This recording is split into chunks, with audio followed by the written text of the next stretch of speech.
মাধ্যমে আমি দিয়েছি, তো সেটা নিশ্চয় আমার কাছেও আছে, তাই না?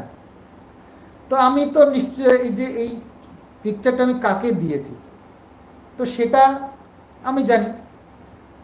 যদি ভুলেও যাই, আমি সেটা আরেকবার যদি খুলে দেখি যে কাকে আমি এই পিকচারটা দিয়েছি, তখন আমি ধরা পড়ে, সে নিশ্চয়ই ধরা পড়ে যাবে যে হ্যাঁ, উনি আমাকে, ওনাকেই আমি দিয়েছি একমাত্র, তো ইনি লিক করেছে ছবিটা। তো সৎ সাহস নিয়ে, আমি আমার কথাটা হচ্ছে এটাই, সৎ সাহস নিয়ে যেহেতু এটাকে পাবলিক করেছে, তো সৎ সাহস নিয়ে একটু বলতোই নয় যে নামটা কার কাছ থেকে পেয়েছে ছবিটা, এটুকু বলতে কি এখানে কেন কায়ের হয়ে যাচ্ছে? মানুষ এটুকু বলার সৎ সাহস নেই? আজকে আমাকে বদনাম করার জন্য যত চেষ্টা করে যাচ্ছে, তা আমার ফটো নিয়েই এত ছেড়খানি করছে। আমি সেদিনকে ভিডিওতে লাইভে এসে বললাম যে, হ্যাঁ লাইভেই মনে বলেছিলাম যে আমার যে বেডরুমটা ওটা তোমাদের সঙ্গে শেয়ার করবো খুব তাড়াতাড়ি। সঙ্গে সঙ্গে আমার বেডরুমের একটা পিকচার পাবলিক হয়ে গেল।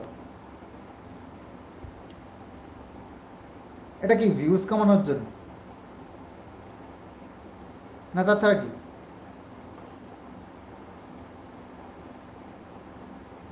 না পাতা তো অবশ্যই দেবো না, কিন্তু এরা নিজেদেরকে এত চালাক মনে করে, আর মানুষ সব বোকা, সব ঘাসে মুখ দিয়ে চলে।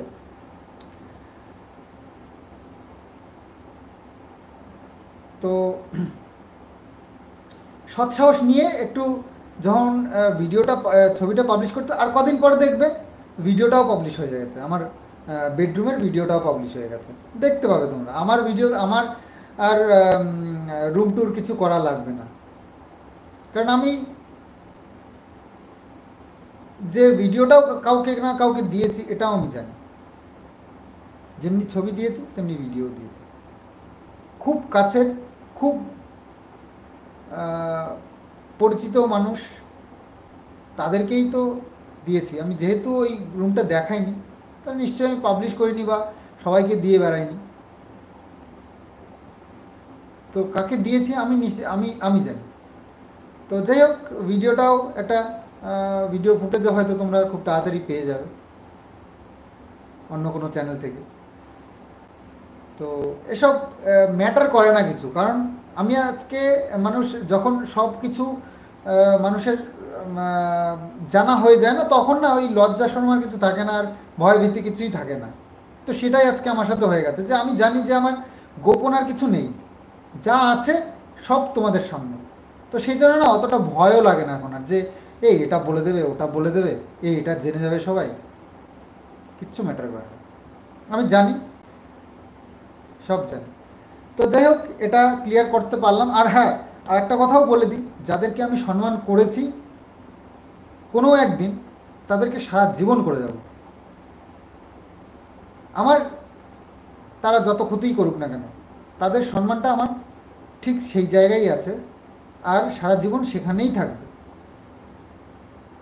তো এসব জেনে গেছি বলে কখনো মনে করো না যে আমি তাদেরকে তাদেরকে আমি নিয়ে নোংরামি করব, মতলব ওই ভিডিওতে এনে যাচ্ছে তাই করে, এসব এসব আমার দ্বারা সম্ভব না। আমি এই টাইপের নই অ্যাকচুয়ালি।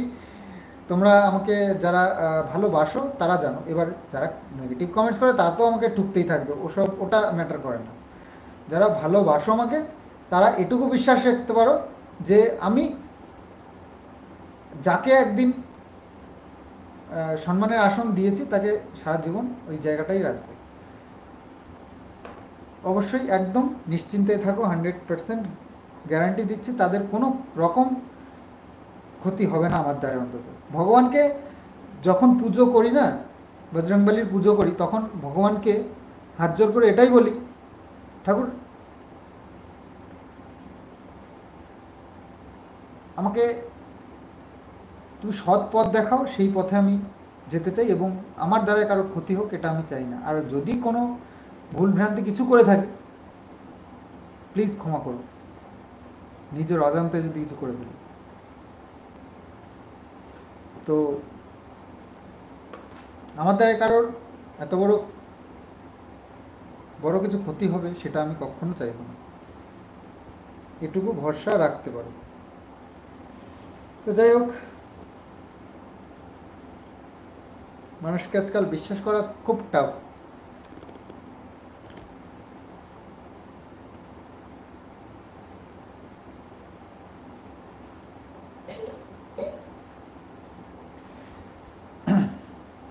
একটা পুরনো কথাই বলি, আমাদের এই যে যখন আমার এই যে ঘটনাটা হলো না,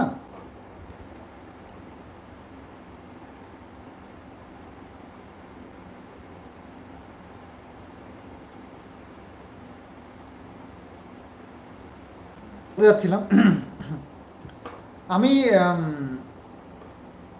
আমার যে এই ঘটনাটা হয়েছিল না 2023 সালের 14ই আগস্ট, ঝামেলাটা 17 তারিখে মানে বাড়ি থেকে বেরিয়ে যায়।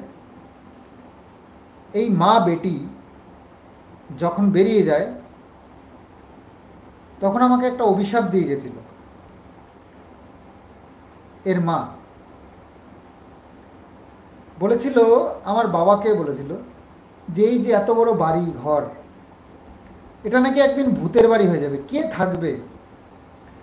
তার এই পরকীয়া মেয়েকে বাড়ির থেকে নিয়ে গিয়ে আমার বাড়িটা নাকি ভূতের বাড়ি হয়ে যাবে আর কি, তার তার আর কি ধারণা। এটা এত বড় একটা নিজের মেয়ে এত বড় একটা বাজে কাজ করেছে, সে মেয়েকে না বলে আমাকে বলছে তার মেয়ে, এই যে নোংরা একটা মেয়ে বাড়ির থেকে বেরিয়ে গেলে নাকি আমার বাড়িটা ভূতের বাড়ি হয়ে যাবে, এই বাড়িতে কে থাকবে? আচ্ছা বলো তো, সংসার তো যারা আমার মানে লাইভে আছো বা আমার এই যে ভিডিও দেখো, তারা ম্যাক্সিমামই তো বিবাহিত, তো তোমরা তো সবাই সংসার করো। আচ্ছা, ঘর বাড়ি সংসার যারা করো, এটা কি শুধু নিজের জন্যই? এটা তো আমাদের সন্তানদের জন্য, যে ভবিষ্যতে সন্তানটা কি করবে ওর জন্য, ওর চিন্তা করে, ওদের চিন্তা করে এগুলো সব করা। নিজে সব ভোগ করে যাব, এটা কেউ চিন্তা করে? তো সেটা তো সেটাই আমি করছি, আমার ছেলের জন্য করছি।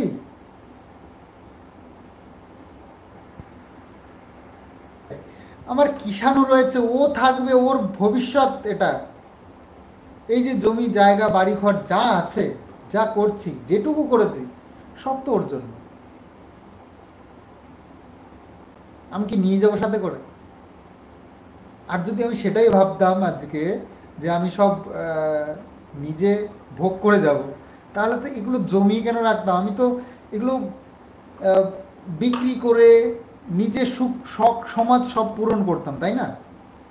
সব বাবা মাই তো তাই করতো, যদি তাই ভাবতো সবাই। সব তো ভবিষ্যতের চিন্তা করে করে। আর এদের চিন্তা ভাবনা কোথায় ভাব? তার এই নোংরা মেয়েটা নাকি আমার এই সব ভোগ করবে, আর সে তার মেয়ে চলে গেছে বলে আমার বাড়িটা ভূতের বাড়ি হয়ে যাবে। ভাবতে পারছো এদের চিন্তা ভাবনা কি?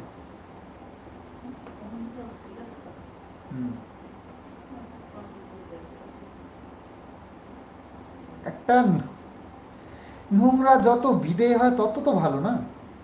একটা আলু, একটা বস্তার মধ্যে দিয়ে একটা আলু পচা থাকে না, পুরো আলুটাকে পচিয়ে দেয়। তো এটা তো ভালো। একটা বস্তার মধ্যে একটা পচা আলু থাকলে সেটা বের করে ফেলে দাও, পুরো আলুটা ভালো থাকবে। সে আমাকে অভিশাপ দিয়ে যাচ্ছে।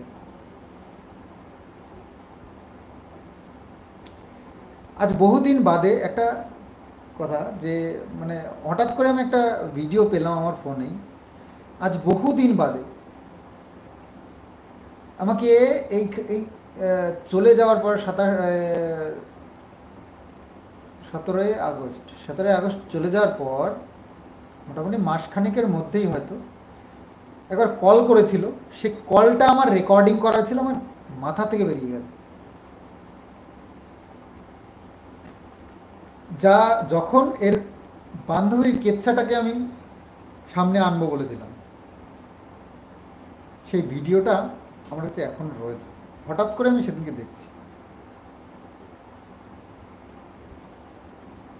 তো সেটা সেই ভিডিওটার মধ্যে কি আছে আসলে আমি যা যা আমি রেখে দিয়েছি প্রুফ হিসেবে, সেগুলো কিন্তু অ্যাকচুয়ালি তোমরা হিসাব করে দেখো, আমি বহুবার বলেছি তোমাদের দেখাবো কিন্তু দেখাইনি, কোথাও না কোথাও আটকে যাই। আমার মনুষ্যত্বে বেঁধে যায় যে এটা করব, এটা দেবো, এটা দেব, কোথাও না কোথাও বেঁধে যায়, তখনই আর ওটা চেপে যায়। তো প্রায় 5-7 মিনিটের একটা কনভারসেশন, যেটা আমার কাছে এখনো পর্যন্ত রয়েছে।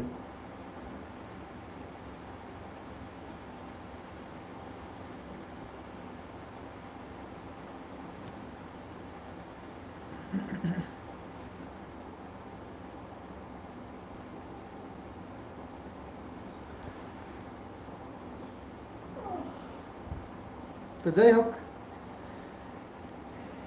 মানুষের চিন্তা ভাবনা ভাবো, এদের হচ্ছে লোভ, লোভে লোভে এরা শেষ হয়ে গেল। এই মা মেয়ে দুজনেই, মানে বিশেষ করে এর মাটা এত লোভী,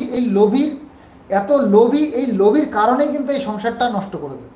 এর মা পুরো এর পেছন থেকে সাপোর্ট করেছে এবং ওর মাই এই বুদ্ধিগুলো দিয়েছে।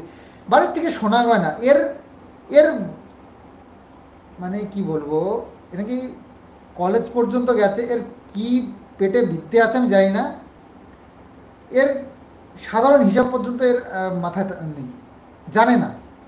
তো সেখানেও ওর, আমি 100% গ্যারান্টি দিয়ে বলবো, এর মা যদি না আসতো আমার সোনা গয়নাগুলো নিত না। এই যে 2-3 দিন থেকেছে না আমার বাড়িতে, থেকে এই প্ল্যানগুলো করেছে, এই সোনা গয়নাগুলো। এর মা একে 100% জিজ্ঞেস করেছে যে তুই এখানে থাকবি। যখন মেয়ে 100% বলে দিয়েছে, আমি শিওর হয়ে গেছে যে না, এখানে আর মেয়ে থাকবে না, তখন এই প্ল্যানটা কষেছে, রাত্রে বসে সোনা গয়নাগুলো নিতে হবে, কি কি নেওয়া যায়, রাত্রে বসে বসে এইগুলো প্ল্যান করেছে। আর যখনই সাকসেস হয়েছে, ওর মা গয়নাগুলো নিয়ে চম্পট দিয়েছে, আর কোনো একটা সুযোগ খুঁজছিল, সেই সুযোগে বের করে নিয়ে চলে যাবে মেয়েকে, ব্যাস, কিচ্ছা খতম, প্ল্যান সাকসেসফুল। আর সেটাই করেছে। তো সব সব ঠিক আছে, কিন্তু আমার মায়ের চোখের জলের দাম এদের কিন্তু কোনোদিন না কোনোদিন চোকাতেই হবে। কারণ আমার মা খুব কষ্ট করে সোনা গয়নাগুলো জমিয়েছিল, খুব কষ্ট করে, আমি দেখেছি, আমি নিজের চোখে দেখেছি। আমার বাবা কোনোদিন মাকে হাতে ধরে সেভাবে তেমন কিছু গয়না করে দেয়নি, যেটুকু করেছে